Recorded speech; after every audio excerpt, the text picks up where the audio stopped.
Greetings and salutations, everyone. I am back with another movie review in the Hammer Films series. Before I begin, here's some of that usual YouTube spiel. If you enjoy this content or anything in my back catalog, or if you're just curious about any upcoming videos, please give this video a thumbs up. Consider subscribing and hitting that bell icon so you get a notification when I post another video.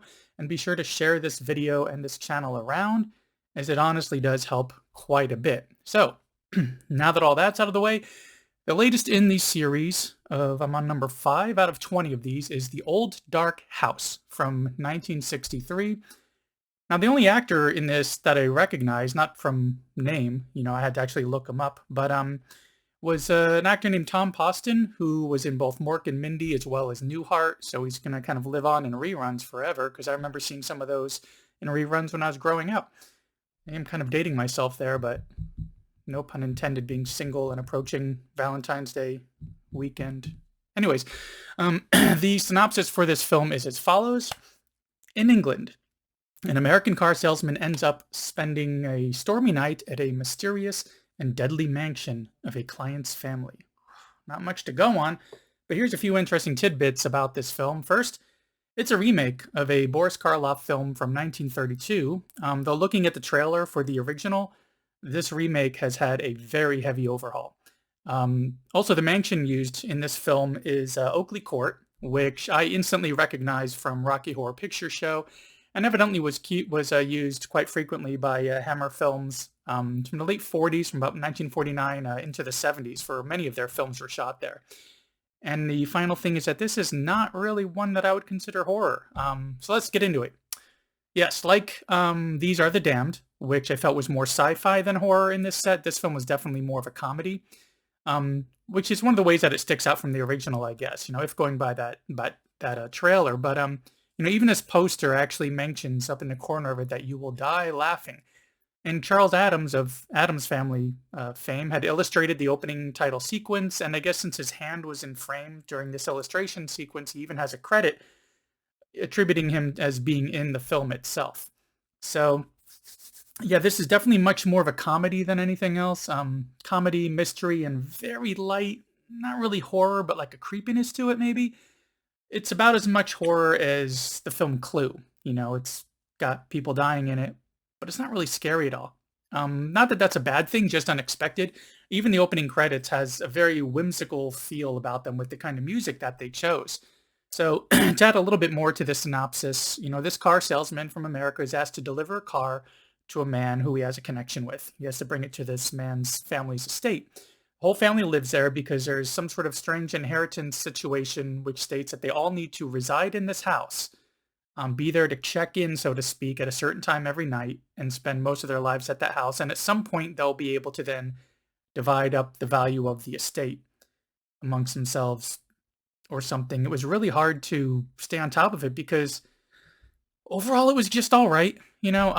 Like others in the set, as I mentioned in other videos, this was a short one, about 88 minutes or so. So it was a quick trip, but through getting to the setting of this mansion and getting settled in, it did really pull me into the story at that point, but it kind of just plodded along after that. Occasionally we get a little bit more energy in it, such as when various members of the family are being killed off, so there's more inheritance to divide up, for whoever's left.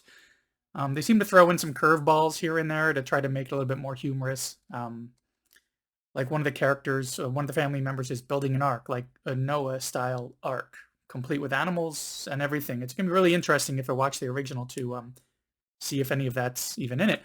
But, there's also some interesting interactions with, our main character, with two of these women in the storyline as well, because both of the women are interested in him. And there's some nice twists here and there, especially towards the end, we get some really nice twists, but it just kind of moves along slowly. There were points in it where, I don't know, it felt like that second half of the film, it just kind of lost its footing. It felt like I was watching something that was made for TV that was about an hour long. Well, I guess with commercials, more like 45 minutes long, that they're trying to stretch it into almost an hour and a half by throwing in other little gags here and there, trying to make things humorous that I don't know if just the humor's not aging well or if it's just a little bit too upbeat and whimsical, or I don't even know. But for some reason, it just didn't really pull me in that much. So, I don't think I would watch this one again, but, I guess it was kind of interesting to check out and it had some moments, some very cheesy moments, but moments nonetheless. But, anyways, that's about all I have to say about the film. I mean, it was just kind of so-so, but, before I go, back onto the Hammer films. So on this set specifically, it literally says, "We dare you to watch." So I think that's why I've been going into all of these movies thinking, even into the set itself, as thinking that everything is going to be horror, and whether or not it's scary is one thing. It's just, are they trying to come across as horror? Are they trying to scare me? Are they using horror as like a backdrop for another story? So when I come across ones like these, like this one, that's more of a comedy, a very light and kind of cheesy comedy, or even These Are the Damned, which was much more of a science fiction kind of feel to it than horror. It kind of catches me off guard a little bit. But yeah, I think what I'm going to have to do is going forward, remember that not all of these are horror. Maybe not go in completely blind either. Usually I just queue it up and see what it is. I think I need to at least read a synopsis, maybe even watch the original trailer, so at least I know a little bit more what to expect going into it, so I might end up enjoying the films a little bit more, especially when there are cases like this one that it kind of threw me off a little bit. But I might end up enjoying them a little bit more, but I'm still looking forward to seeing, the rest of what's in the set. And especially, I do plan on watching the original Karloff version. I really want to see what had happened almost, I think it was like almost 30 years earlier. What that kind of version of the film was, because going by the trailer, the Karloff one looked like it was much more trying to be a horror film, is trying to scare you a lot more, be a lot more creepy. It didn't seem to have any of that comedy in it.